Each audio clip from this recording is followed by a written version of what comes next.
Before I begin this video, I just want to give a happy birthday to SpongeBob.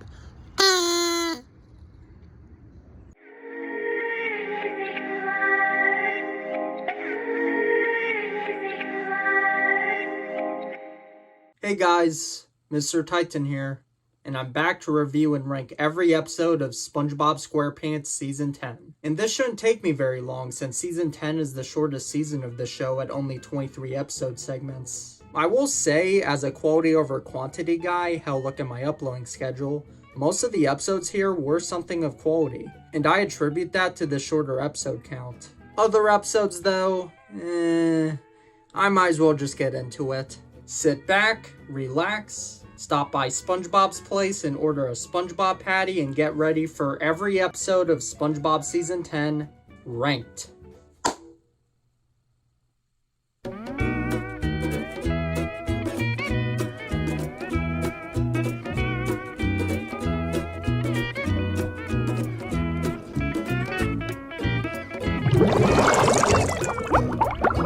At number 23 in my ranking, we have housewarming. Prickles was a very annoying one-off. He enters SpongeBob's bedroom through an open window, invades his body, and says hello to SpongeBob by viciously biting him. And that's just the first 40 seconds. The rest of the runtime gets so much worse, it makes me feel bad for SpongeBob. When SpongeBob falls asleep, Prickles invites his worm friends over to also invade SpongeBob's body and have a party. Gary, being set off by the worms, kicks SpongeBob out of his own house. And SpongeBob has to go to work with all these parasites visible in his holes, which invokes a certain phobia in me. Not exactly sure which, but I just get a kind of oogie feeling. Eventually, the worms get SpongeBob banned from the Krusty Krab until he can get his problem solved. After running into Plankton, SpongeBob tries to get his help to get the worms out of him, only for the worms to beat the shit out of him. I know Plankton was only eager to help as a scheme, but still, poor Plankton. He then goes to Patrick for help, only for the worms to do a thing. Squidward then sees SpongeBob in this state, freaks out, and sprays him with his hose.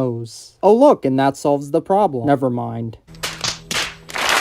After 7.5 minutes of this frustrating conflict, SpongeBob loses his mind, starts laughing maniacally, and annoys the worms out of his body. And the episode ends with Squidward having to endure the same bullshit. I don't know, I just never liked these World Against SpongeBob because of something else screwing him over plots. It's like this episode was trying too hard to be the next Jellyfish Jam, but just ended up being more like Spongehenge instead. And it doesn't help that the character doing this to SpongeBob only communicates through garbled gibberish, which is very easy to be grating on its own. I was considering putting it under SpongeBob You're Fired because that episode doesn't poke at the frustration gland in my brain as much as this one does. But at least this was only 8.5 minutes, while that bad episode was a whole 22-minute special. So I'll be putting it just a tiny bit above. And for those about to comment, yes, I will be talking about the short.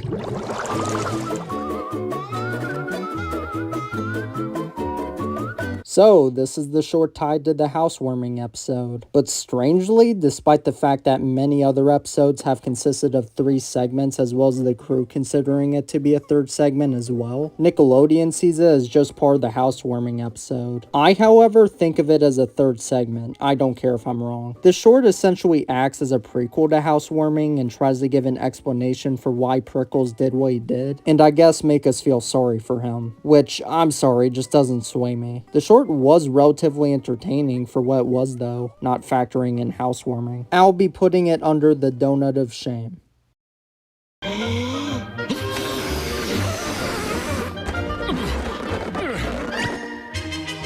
is it? A rock. Burst your bubble. There's not a whole lot to say here. This was just this season's boating school episode. After failing his boating test again, SpongeBob creates a bubble boat as an alternative to getting his license, which eventually catches on so hard that real boats become illegal. I guess the switch up of SpongeBob being the teacher and Mrs. Puff being the student was nice, but they kind of already did that in Summer Job with SpongeBob showing Mrs. Puff the ropes at the Krusty Krab. I don't know, this episode has always been more on the offensive side for me, though the concept of bubble boats does give enough charm to this episode. I'll be putting it above Whatever Happened to SpongeBob.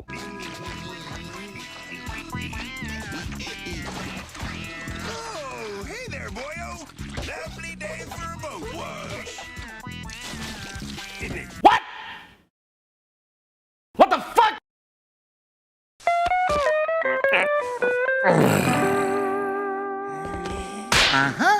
Why did he do that? It's going above funny pants. Phew!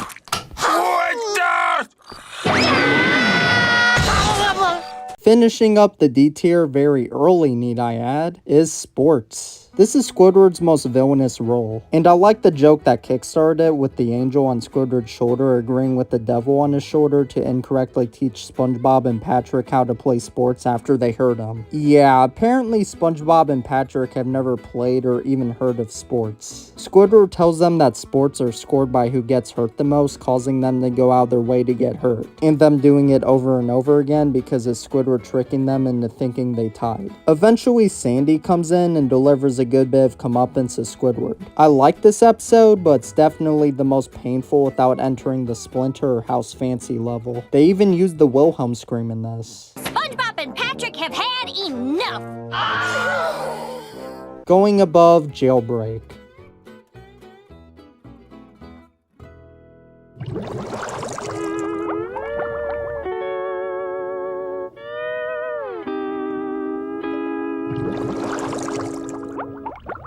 Going into the C tier, we have Patrick's Coupon. My takeaway is that the voice of Uncle Grandpa guest stars in this episode, and hearing him interact with Patrick was pretty funny. Are you smart or dumb? Apples? Genius! I'm putting it under the pink purloiner, the incredible shrinking sponge. If SpongeBob shrinking down to the size of plankton be something you wish, this episode's for you. If the problem getting resolved by SpongeBob absorbing soap bubbles to become a giant also be something you wish, this episode is even more for you. I honestly didn't know what else to say here. It's going above the slumber party. Behold, we're the Greek chorus. We narrate this epic tale of stupidity.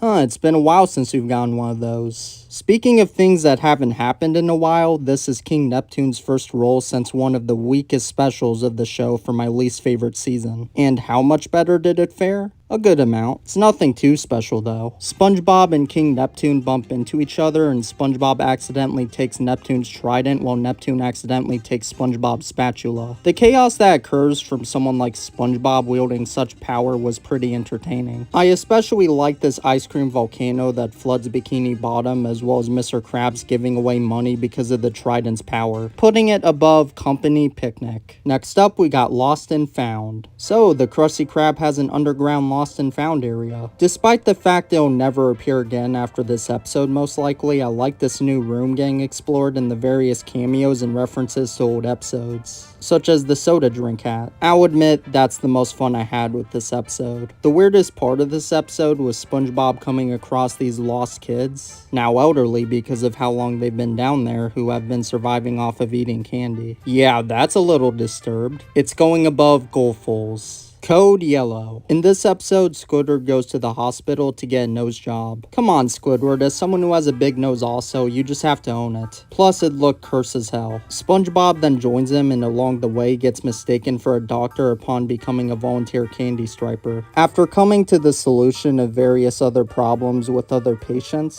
SpongeBob is tasked with performing Squidward's nose surgery. Oh no! After continuously botching Squidward's nose surgery, even turning his nose into fucking Squilliam at one point, SpongeBob lands on Squidward's original nose. And much like me, Squidward has grown a new appreciation for his nose after this whole ordeal. But there is bad news. It took SpongeBob so many tries to get his nose right that he had to use Squidward's limbs to have enough skin to make it. This was a good episode, but did lose me in certain places, such as some moments of gross out, like when SpongeBob turned Squidward's nose into a Krabby Patty, for example. There were some other dark moments, such as when SpongeBob turned Squidward into sushi. Wow, it's impressive what they can get away with sometimes. It's going just above Married to Money. Plankton retires. After multiple failed attempts to get a girlfriend,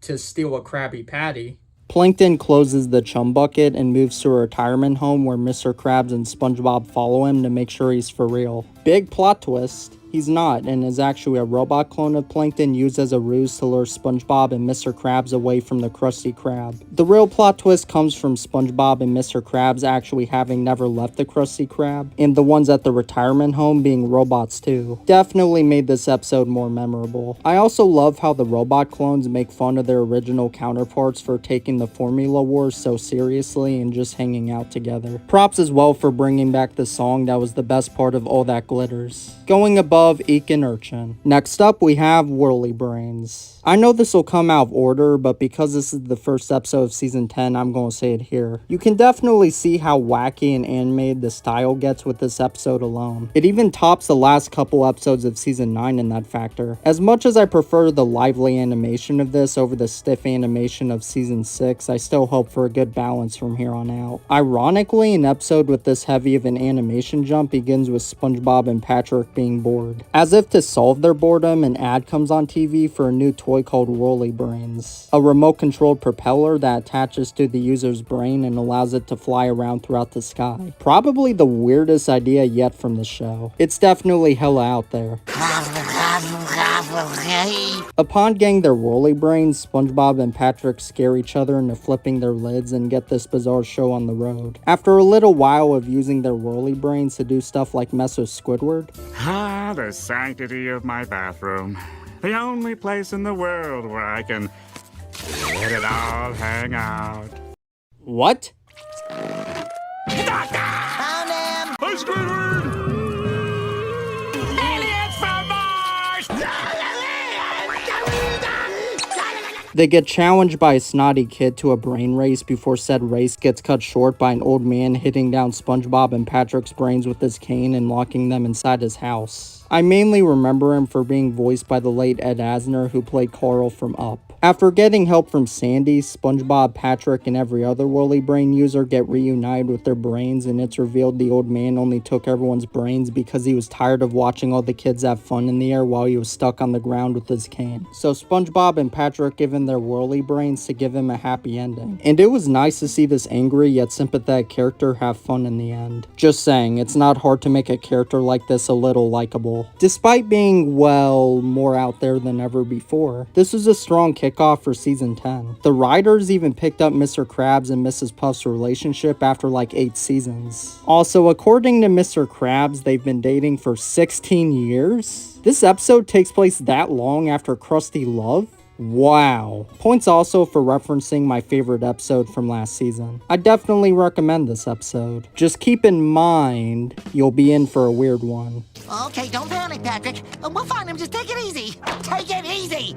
Patrick, take it easy. I'm taking it easy, SpongeBob. I do have one criticism though. Can we stop with the shitty diaper jokes? We had more than enough of them last season. It only worked once, and that's because it didn't rely on the grossness of it to make it funny. It's going above Love That Squid. The Martians are coming! Run for your lives! You're next! You're next!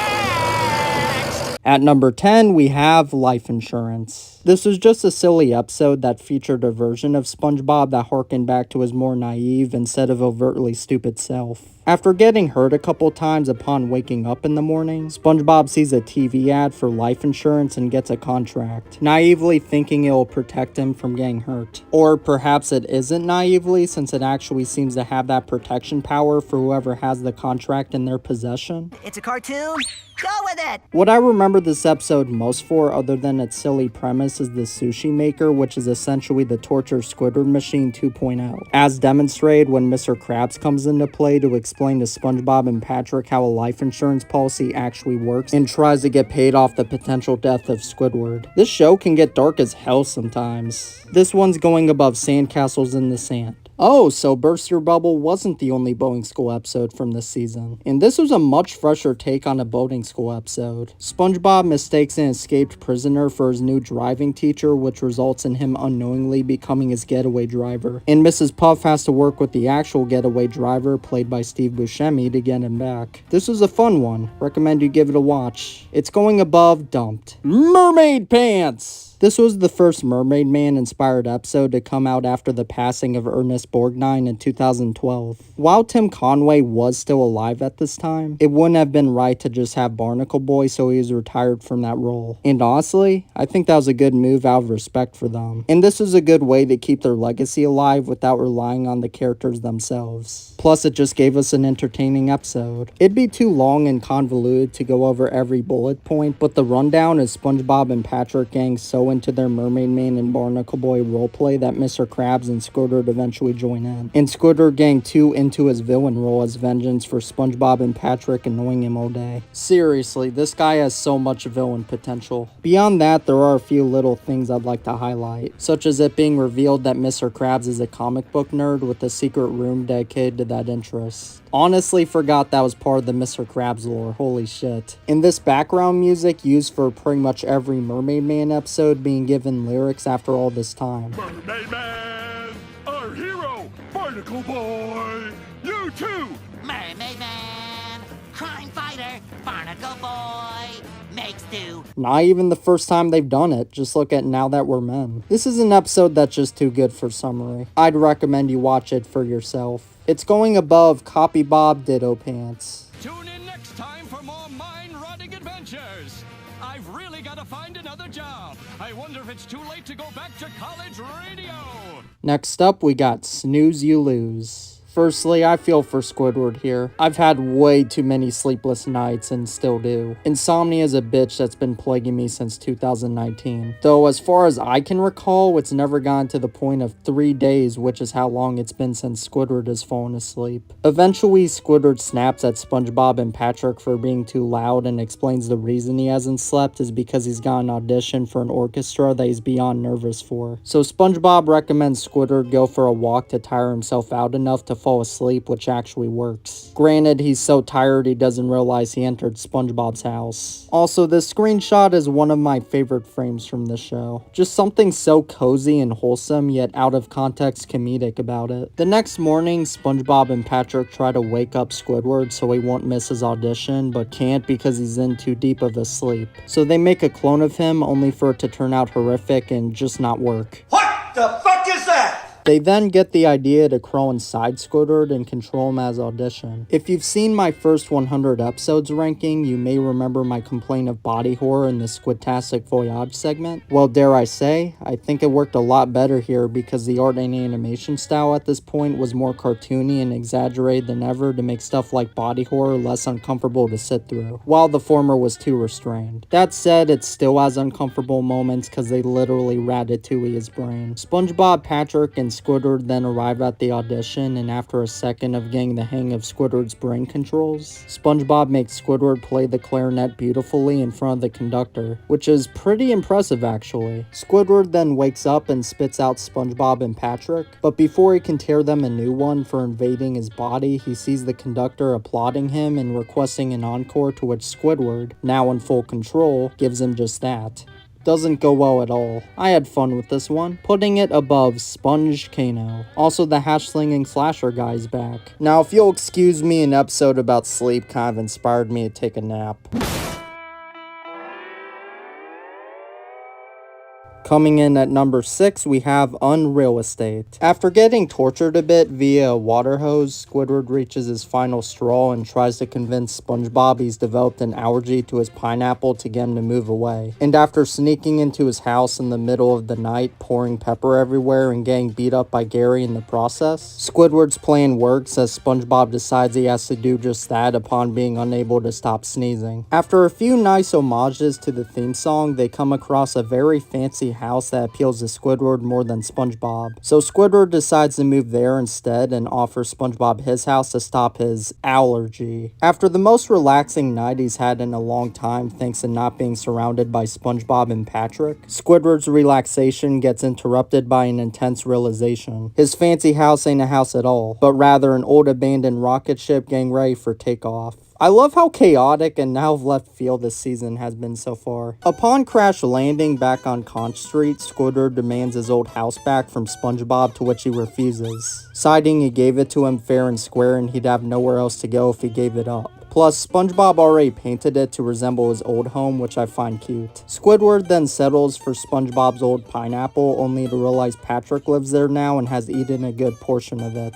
With those two options out the window, Squidward is left to sleep under Patrick's rock. Funny ending to a very fun episode. It's going above Ghost Hosts. Breaking into the top 5, we have Plankton Gets the Boot. With the exception of a season 6 episode, I think this is the first episode to highlight and give importance to Plankton and Karen's marriage, which these post-sequel seasons would further define along the way. When Karen tries to get Plankton's opinion on her new screensaver as he's in the middle of inventing, he gets frustrated at being thrown off his focus and insults her, resulting in her kicking him out. Eventually, Plankton reluctantly stays with SpongeBob, and while watching an old soap opera, Plankton begins to take things hard about Karen and opens up to SpongeBob, who agrees to help him improve Inside and Out to get Karen back. After a lesson in being nicer, which fails, and a makeover, which also fails, they resort to plan B. Have SpongeBob dress up as a robot named Shelby Nautica and go on a date with Plankton in front of Karen to make her jealous and want him back. Due to Karen being an advanced computer and all, she immediately detects that Shelby is SpongeBob but decides to play along to mess with them. Eventually, Karen tells Shelby that she can have Plankton, to which SpongeBob celebrates, angering Plankton into berating SpongeBob for messing up the plan and inadvertently revealing to Karen that he only did this to get her to love him again. Karen then accepts Plankton back before we get a here we go again ending. Pretty good episode to officially begin this type of Karen and Plankton episode category. And I know they've had friendly episodes dating back to season 1, but I feel like the second movie, which had SpongeBob and Plankton as the main protagonists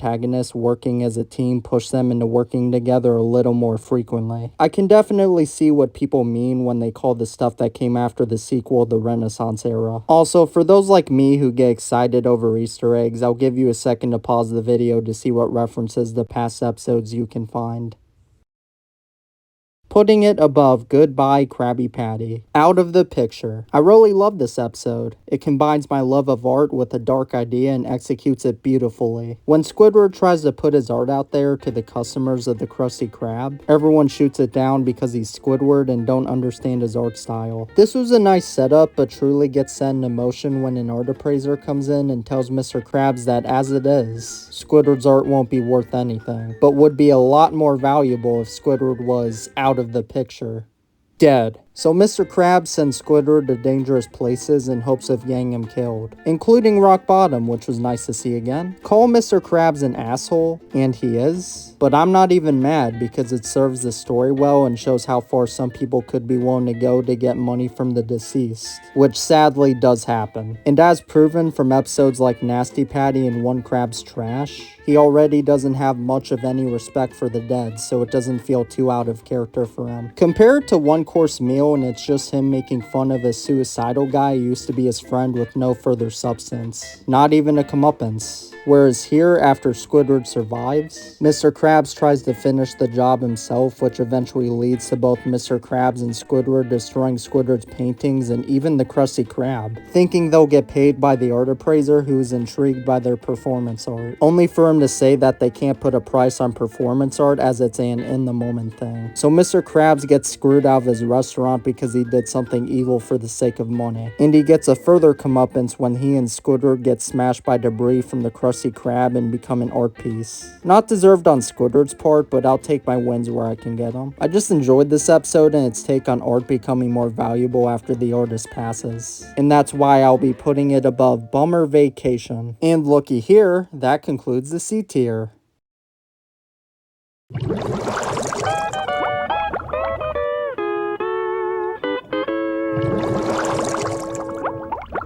Entering the recently dusted off A tier, we have Feral Friends. Already starting off strong with Patchy and Potty's first appearance since Season 8 and their first live-action appearance since Season 6. Guess the crew slowly but surely stopped using them later on, didn't they? They used to be used all the time, or at least it seemed like it. Anyways, they're here to witness the big event of this episode. Neptune's moon, a green moon that comes out every 100 years to de-evolve all sea creatures exposed to its light, which I have to say, is a very creative idea that I'm glad was given a slightly longer runtime to be focused on, being 16 minutes long. As for our main cast, everyone is gathered around to celebrate Sandy's birthday, and it was nice to see all but 3 characters I'd call main characters at the table. The party is then interrupted by Neptune's moon coming out, which entrances everyone. Last time I saw a moon that big, it was in a locker room.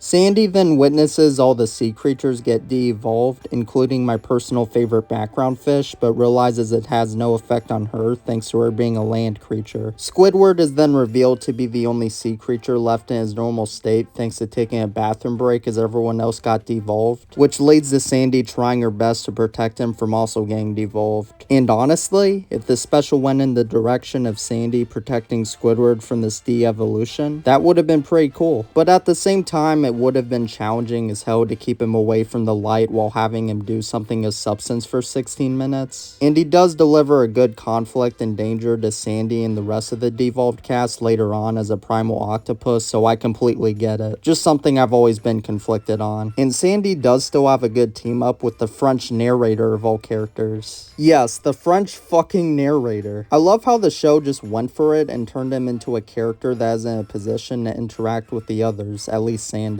His role is to explain the circumstances of Neptune's moon to Sandy, as well as to narrate what our de-evolved cast are up to, and I thought that was pretty wholesome. Then we get to see the previously mentioned conflict with Squidward. The giant octopus, one of the largest predators on the ocean floor. The poisonous and highly intelligent octopus can also cut through hard bedrock with its beak. Oh shit, I need to get him to play Minecraft with me. Please check out my Minecraft series, new episodes coming soon. Then the moon runs its course and goes back inside the volcano, turning all the characters back to normal. But it ain't over yet, because as the French narrator goes on to explain, Neptune's moon is always followed by Neptune's sun, which serves to devolve all land creatures. Oh, shit. Coming in at number 2, we have Mimic Madness. I love this episode, and I think it fits this season perfectly as I couldn't see it coming from even last season. Remember the episode Missing Identity and how it involves SpongeBob having a crisis over his identity? Well, this episode takes that premise and goes deeper. After a military-like pep talk from Mr. Krabs, Squidward mocks him behind his back only for Mr. Krabs to hear him. To get him off his back, Squidward says he was only complimenting him, saying that imitation is the sincerest form of flattery, which actually works, as Mr. Krabs laughs it off. Picking up on this, SpongeBob starts imitating the customers and his friends in both appearance and voice impressions, all of which impressive and done by Tom Kenny himself. My favorite was his impression of Patrick. Hey there, Patrick, old buddy. Oh, hi, Patrick. What's shaking? I'm gonna eat ice cream and go jellyfishing with my good buddy SpongeBob. Sounds good to me. You can tell Tom Kenny spends his free time doing impressions of the other main characters, because holy shit is this spot on and some of the best range I've heard from a voice actor. Thanks to the encouragement of everyone around him, SpongeBob keeps up his impressions to the point of annoying everyone. Despite the routine running its course, Mr. Krabs reveals SpongeBob won't be able to stop as he's lost touch with reality and has the mocking mimicry madness. Damn, try saying that 5 times fast. Mocking mimicry madness, mocking mimicry madness, mocking mimicry madness, mocking mimicry madness. Mocking mimicry madness. To get to the root of the problem, Sandy, Mr. Krabs, Squidward, Plankton, and Patrick go to SpongeBob's house for an intervention. Some more willing to help than others, of course. Why don't we just destroy him and get it over with? Here, here. You leave my best friend alone.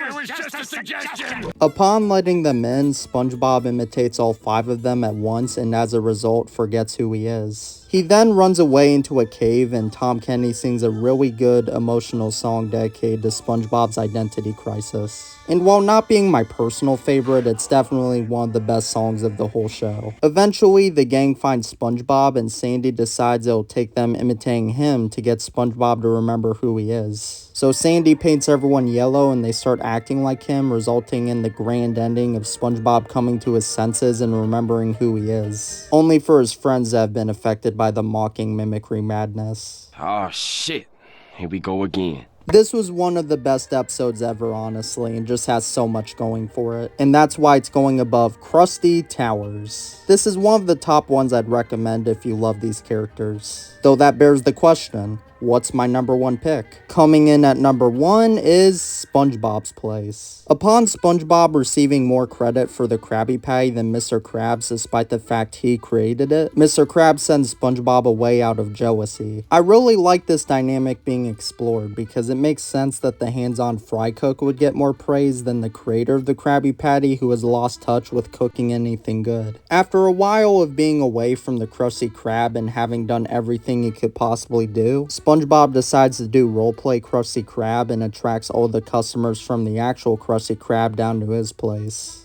SpongeBob's Place. This was a fantastic episode and felt like a much better version of Band in Bikini Bottom, which had a great idea but subpar execution. I also think of it as a better scenario of SpongeBob You're Fired, where SpongeBob actually did something interesting with his time away from the Krusty Krab. Speaking of Band in Bikini Bottom, this episode also has a song like that episode did. Much better crafted, sung by Squidward. And in fear of coming off as more cynical than I need to be, I'm not gonna say it's relatable as fuck. I hate people, people hate me. I prefer my own best company. Single and secluded on my own. I can have the best of times all alone because I hate people. This episode also had a pretty sweet ending. This is another episode I'd strongly recommend you go watch for yourself. They hit it out of the park with this one more than I remembered. Though in fairness, I've never looked at it from a reviewer's perspective before, and that's why it's going above One Crab's Trash.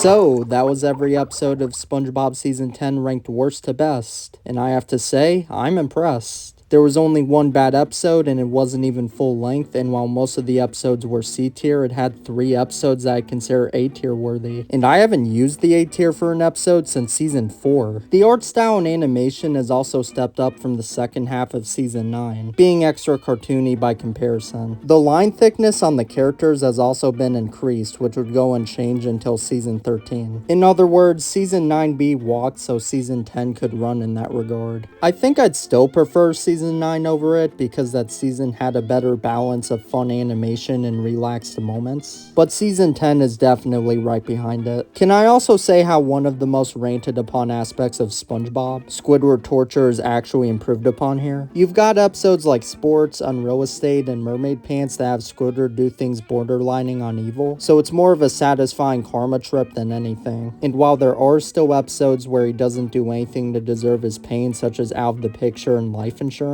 I think those episodes are interesting enough and have enough well-written commentary on real-world situations to rationalize the outcome. If you enjoyed this ranking, please like, subscribe, and comment to let me know what you think, and until next time, this has been Mr. Titan. Have a good day, night, or whatever right now looks like for you.